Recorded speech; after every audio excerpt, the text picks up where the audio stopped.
नमस्कार। पूरे 1 सप्ताह की गैप के बाद में, विलंब अंतराल के बाद में, गैरहाज़िरी के बाद में, मैं विष्णु बैरागी अपने यूट्यूब चैनल बैरागी की बातें लेकर आपके सामने हाज़िर हूँ। दरअसल कुछ तो सर्दी ने बहुत ज़्यादा परेशान किया, उम्र का असर होता ही होता है और उम्र पे सर्दी का असर भी मेरे ख़्याल से ज़्यादा होता होगा।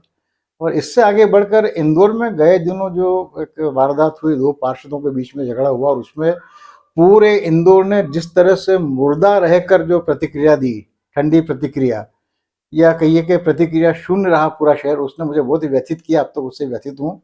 उस पे कई बार बात करने की सोची, लेकिन बात आगे बढ़ नहीं पाई। मैं जब-जब बात करने की कोशिश की, खुद ही उलझ गया। उस पे फिर कभी बात करूँगा, भले ही संदर्भ बासी होगा, लेकिन कुछ संदर्भ ऐसे होते हैं जो हमेशा शाश्वत रहते हैं, कभी बासी नहीं होते हैं। तो वो भी एक शाश्वत संदर्भ है, उस पे बात करूँगा। लेकिन आज आपसे जो बात करने का कारण रहा है कि कुछ दिनों पहले मुझे एक मित्र ने एक अखबार की कटिंग भेजी। ये शायद भास्कर की कटिंग है और शायद 28 या 27 दिसंबर की है। आप देख रहे होंगे यहाँ पे बगल में लगे हुए हैं, 3 फ़ोटो हैं। जो नीचे है वो अखबार की कटिंग है। एक कतरन मुझे एक मित्र ने भेजी और कहा कि इस कतरन पे आपको क्या कहना है? मैंने वो समाचार पढ़ा, तो उसमें मैंने पढ़ने के बाद मैंने उनसे पूछा कि आप मुझसे क्या जानना चाहते हैं? तो उन्होंने कहा कि इसमें एक आरोपी, एक अपराधी महिला बैरागी भी है। आपका क्या कहना? तो मैंने उनसे जानना चाहा कि आप बैरागी होने की वजह से मुझे मेरी प्रतिक्रिया जानना चाहते हैं, मेरी बात जानना चाहते हैं, या इस भविष्यवक्ता के साथ जो कुछ हो उस पे जानना चाहते हैं? तो उन्होंने कहा कि जो मुझे कहना था मैंने कह दिया, आपको जो समझना हो समझिए और फिर आपको जो कहना हो कह दीजिएगा। मैं कह रहा हूँ। पहली बात तो ये है कि यदि उसमें किसी बैरागी होने की वजह से मुझे आपने एक कतरन भेजी है, तो मेरा कहना है कि सब तरह के लोग सब जगह होते हैं और कोई भी आदमी इस वजह से न तो अपराधी होता है, न इस वजह से संत होता है कि वो किस जात में पैदा हुआ। हर जात, हर कौम में सब तरह के लोग होते हैं। ये स्थिति इसमें भी है। और दूसरा, यदि आपका कहना है कि इसमें भविष्यवक्ता के साथ ऐसा हुआ, जो सबको अपना भविष्य बताया करता था, उसके साथ ऐसा हुआ, उसपे यदि मुझे मेरा कोई मंतव्य जानना है, तो मैं आपको बता दूँ कि मैं ज्योतिष शास्त्र को एक बिल्कुल गणित की तरह विज्ञान मानता हूँ, इसमें विश्वास करता हूँ। तो मैं ज्योतिष शास्त्र पे भरोसा करता हूँ, लेकिन ज्योतिषियों पे भरोसा करना नहीं करना, ये मेरा अपना फैसला होता है और इसमें व्यक्ति के हिसाब से मेरे फैसले बदलते रहते हैं। कई ज्योतिषियों पे मैं विश्वास करता हूँ, कई पे बिल्कुल नहीं करता हूँ और जिन पे नहीं करता हूँ, उनको बता भी देता हूँ कि मुझे आपके इन भविष्यवाणियों पे कोई विश्वास नहीं है और मुझे विश्वास क्यों नहीं है, वो उन्हें कारण बता देता हूँ। तो वो मुझे नाराज़ नहीं होते, उनकी बड़ी कृपा है, वो धन्यवाद देते हैं कि आपने हमें सुधारने के लिए एक रास्ता बताया। और इसको लेकर एक बड़ा मज़ेदार मेरा संस्मरण है भविष्यवाणी को लेकर, भविष्यफल को लेकर। वो ज़रूर इस प्रसंग के बहाने आपको साझा करना चाहता हूँ। आप इसमें 3 फ़ोटो देख रहे हैं। ऊपर 2 फ़ोटो लगे हुए मेरे 2 मित्रों के हैं, एक अर्जुन पंजाबी है, एक राजा दुबे हैं और नीचे अखबार का फ़ोटो है। बात लगभग 45-50 बरस पहले की होगी। मैं मंदसौर में दैनिक दशपुर-दर्शन का संपादक हुआ करता था और आप जानते हैं कि आप निजी रूप से भविष्य फल में या ज्योतिष में विश्वास करें नहीं करें, पाठकों का अगवा एक बड़ा वर्ग ज्योतिष फल भविष्य फल देखने के लिए अखबार पलटता है। तो एक भविष्य फल में विश्वास करने वाले पाठक बड़ी संख्या में होते हैं। तो किसी भी अखबार के प्रसार के लिए ये ज़रूरी हो जाता है कि अपने पाठकों की चिंता करते हुए, उनकी रुचियों की चिंता करते हुए उसमें भविष्यफल दें। तो इस वजह से हमने भी हमारे अखबार में भविष्यफल शुरू किया, लेकिन प्रतिदिन नहीं देते थे हम लोग, साप्ताहिक भविष्यफल दिया करते थे। साप्ताहिक भविष्यफल दिया करते थे तो उसमें हुआ क्या कि चलता रहा, चलता रहा, चलता रहा और अचानक एक दिन उन पंडित जी ने जो हमारे लिए भविष्यफल लिखते थे, कहा कि वो कम से कम 4 महीनों के लिए चारों धाम और 12 ज्योतिर्लिंग की यात्रा पर निकल रहे हैं सपरिवार अपने कुटुंब सहित। इसलिए अब वो 4-5 महीने के लिए भविष्यफल नहीं लिख पाएँगे। हमारे लिए बड़ा संकट था। अच्छा था कि 2 सप्ताह का आगे लिख के दे गए थे वो, लेकिन 2 सप्ताह बाद क्या होना है? विचार किया, अपने मालिक से पूछा, अपने मित्रों से सलाह ली। हमें कोई उपयुक्त पात्र नज़र नहीं आया, जिनसे बात की उन्होंने हाँ नहीं भरी पंडित जी ने। उनका कहना था कि आप जिस तरह सीमाओं में बाँध कर छापते हैं, हम सीमाओं में बंध कर लिखना हमारे लिए संभव नहीं है। तो इसलिए कुछ उनकी मजबूरियाँ, कुछ हमारी मजबूरियाँ, तो कहीं समन्वय नहीं हो पा रहा था। तो मैंने एक प्रयोग किया। मेरा मित्र है मनासा का अर्जुन पंजाबी, जो पहला चित्र आप देख रहे हैं, वो पेशे से अध्यापक था, अब सेवानिवृत्त हो गया, मेरी उम्र में आ चुका, मुझसे भी साल 2 साल बड़ा है। तो मैंने उसको कहा कि अर्जुन, अखबार के लिए तू भविष्य पर लिखना शुरू कर दे।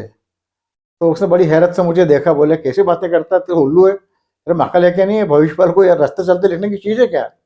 मैंने उसको समझाने की कोशिश की, वो भी थोड़ा बहुत कुछ मुझ जैसा ही एबला है, थोड़ा उल्टा-पुल्टा सोचने वाला है। मैंने कहा कि गए 5-6 सप्ताह के भविष्य पर देख और इसके हिसाब से अगले भविष्य पर लिखना शुरू कर, और एक ध्यान रखना उसमें कि उसमें ग्रहों की स्थिति का उल्लेख मत करना। आदमी के व्यक्तिगत जीवन के बारे में उल्लेख करते रहना कि आपको लाभ होगा, आपको नुकसान होगा, दुर्घटना हो सकती है, आपको मित्र मिलेंगे वगैरह-वगैरह, दूरगामी लाभ होंगे, अकस्मात लाभ होंगे, इस तरह से ऐसी ऐसी भविष्यवाणियाँ जिनको हम अपनी सुविधानुसार व्याख्यायित कर सकें, उस तरह लिखने की कोशिश कर। ये बात अर्जुन को जम गई। उसने प्रयोग के तौर पे 1 हफ्ते का लिख के भेजा, हमने छाप दिया, कहीं से कोई आवाज़ नहीं आई। इस तरह से अर्जुन ने लिखना शुरू किया और आपको आश्चर्य होगा कि लगभग 3 महीने तक अर्जुन पंजाबी ने, जिसका कि भविष्य ज्योतिष से, ज्योतिष शास्त्र से कोई लेना देना नहीं, उस मेरे मित्र अध्यापक अर्जुन पंजाबी ने लगभग 3 साढ़े 3 महीने तक मेरे अखबार के लिए साप्ताहिक भविष्य पर लिखा। फिर एक दिन उसने कहा, यार अब मैं थक गया हूँ, मुझसे नहीं होती है, इतना अपने आप से झूठ नहीं बोला जाता है, बहुत हो गया, अब तो मुझे अपने आप पे झुंझाट होने लगी, इसलिए अब तो किसी और से लिखवा। पंडित जी आए नहीं थे, उनका आना कब हो गया मैं निश्चित नहीं था। अचानक मेरी नज़र राजा दुबे पर गई। राजा दुबे मुझे लगता है मेरे जानकारी क्षेत्र में वो इकलौते लेखक हैं जो बिना पारिश्रमिक लिए लिखता नहीं है। वो मुफ्त में कहीं नहीं लिखता है, वो पारिश्रमिक के बिना लिखता नहीं है। अच्छा लेखक है। उन्हें बहुत कम लोग जानते होंगे। वो मध्य प्रदेश के जनसंपर्क संचालनालय में वो संयुक्त संचालक पद से सेवानिवृत्त हुआ, राजा दुबे। उन दिनों वो मंदसौर में विक्रय कर निरीक्षक, सेल टैक्स इंस्पेक्टर जिसे हम कहते हैं, वो हुआ करता था। भविष्यफल राजा दुबे का प्रिय विषय रहा है और राजा दुबे भविष्यफल में इन दोनों क्या स्थिति उसकी मनोदशा मुझे नहीं मालूम, पर उस वक्त में भविष्यफल में बड़ा विश्वास करता था और धर्मयुग में छपने वाला भविष्यफल उस पर आंख मूंद के विश्वास करता था। और इतना विश्वास करता था कि जिस दिन धर्मयुग रेल से उतरता वाला होता था, उस दिन राजा दुबे स्टेशन पहुंचकर बंडल अपने सामने खुलवा के पहली प्रति अपने लिए निकलवाया करता था। वो अखबार घर के मालिक थे बटवाल जी, उनका दो बेटा, बड़ा बेटा जो आजकल मंदसौर में बड़े पत्रकार है, घनश्याम, डॉक्टर घनश्याम बटवाल, उनसे दोस्ती थी। तो घनश्याम बटवाल से दोस्ती की वजह से वो स्टेशन पे बंडल खुलवा के अपनी प्रति प्राप्त कर लिया करता था। तो मैंने राजा दुबे से कहा, पूरा किस्सा बताया। थोड़ा बहुत उससे पहले मालूम था कि अर्जुन पंजाबी लिख रहा है। मैंने राजा से बोला, राजा तू लिखना शुरू कर यार। तो राजा ने कहा कि भाई साहब बड़ी अजीब बात कर रहे हैं आप। मैंने कहा तू नियमित रूप से पढ़ता भी है, तेरा भरोसा भी है और कोशिश कर यार, तू लेखक भी है, अच्छा कथाकार रहा है राजा दुबे अपने ज़माने में। तो ठीक है भाई साहब, कोशिश करता हूँ। तो राजा दुबे ने भी लगभग 1.5-2 महीने तक लिखा। और एक बार हुआ क्या कि मेरे दफ्तर में बैठ के वो अपना भविष्यफल लिख रहा था और लिखते लिखते अचानक वो एकदम चौंक बैठा, रुक गया। बोले अरे ये तो बड़ा मुश्किल हो गया भाई साहब। मैंने कहा क्या हुआ? बोले मैं जिस धर्मयुग के भविष्यफल पर विश्वास करता हूँ, वो लोग भी यदि इसी तरह से लिख रहे होंगे तो। ये मैंने भी नहीं सोचा था, लेकिन राजा दुबे की जिज्ञासा बड़ी मौलिक थी, बड़ी अनूठी थी, वास्तविक थी। मैंने कहा यार राजा, मुझे विश्वास तो नहीं होता, लेकिन हो सकता है ऐसा भी हो। तो राजा ने उस दिन तो जैसे तैसे लिखा। बोले भाई साहब अगले सप्ताह से मैं नहीं लिखूंगा, आप लिखवा लेना। और उसके बाद बोले अब मैं धर्मयुग पे पढ़ूँ कि नहीं पढ़ूँ, मैं झंझट वही उलझन में पड़ गया मैंने कहा राजा देबू राजा तेरी तू जान। लेकिन उसके बाद राजा ने उस पर विश्वास करना रखा, जारी रखा कि नहीं रखा मुझे नहीं पता। लेकिन हम लोगों ने पंडित जी के आने तक जैसे तैसे साप्ताहिक भविष्यफल चलवाया। और आप आश्चर्य करेंगे, विश्वास नहीं करेंगे, और जब मैं आपसे कह रहा हूँ तो मुझे खुद को लग रहा है चिकोटी काट रहा हूँ कि मैं आपसे सच कह रहा हूँ या नहीं। उस पूरी अवधि में लगभग 5-6 महीने की समय अवधि में एक भी पाठक ने शिकायत नहीं की कि हम ज्योतिष फल या भविष्य फल कुछ गलत लिख रहे हैं।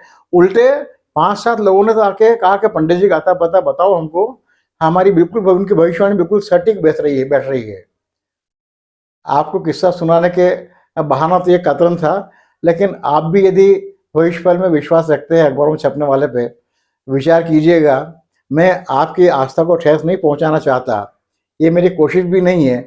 मात्र अपना एक अनुभव आपके सामने रखा है कि अखबार वाले आपके साथ क्या व्यवहार कर रहे होंगे, क्या व्यवहार नहीं कर रहे होंगे, इसकी भी ज़रा सोचने की कोशिश कीजिएगा।